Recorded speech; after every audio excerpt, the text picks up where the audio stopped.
அனைவருக்கும் வணக்கம்.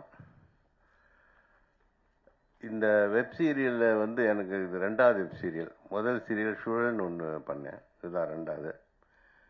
இதுக்கு என்னை கூப்பிட்ட வசந்த பாலன் அவர்களுக்கு முதல்ல நன்றி தெரிவிச்சுக்கிறேன்.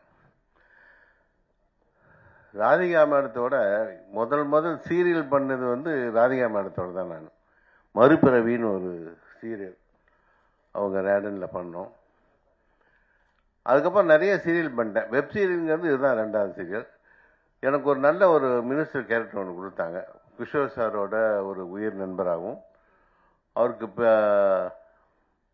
பக்கபலமாக இருக்க மாதிரியும், அடுத்து ஷேர் ரெட்டி அவங்களுக்கு சப்போர்ட் பண்ணுற மாதிரி ஒரு கேரக்டர் கொடுத்தாங்க. நல்லா இருந்தது. இதில் நிஜமாக இவங்க சொன்னபடி இந்த அசிஸ்டன்ட் டேரக்டர்லாம் ரொம்ப கஷ்டப்பட்டாங்க பாவம். ஏன்னா அவங்க அந்த க்ரௌடு அது இதெல்லாம் மேனேஜ் பண்ணி ஒர்க் பண்ணுறது ரொம்ப கஷ்டம். அசிஸ்டன்ட் டேரக்டர் இருந்தால் தான் அதோட கஷ்டம் தெரியும்.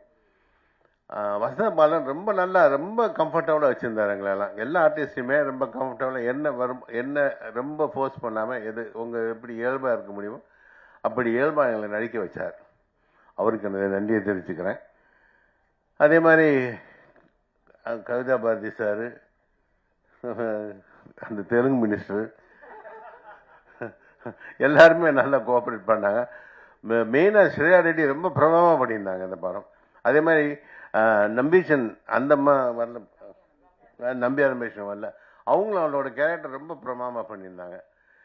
நாங்கள் ஷூட்டிங்கில் பார்த்தது தான், இன்னும் நாங்கள் சீரியலை ஃபுல்லாக பார்க்கல. 17 தான் பார்க்க போகிறோம். ஸோ எல்லாருக்கும் என்னுடைய நன்றியை தெரிவிச்சுக்கிறேன். வணக்கம், நன்றி.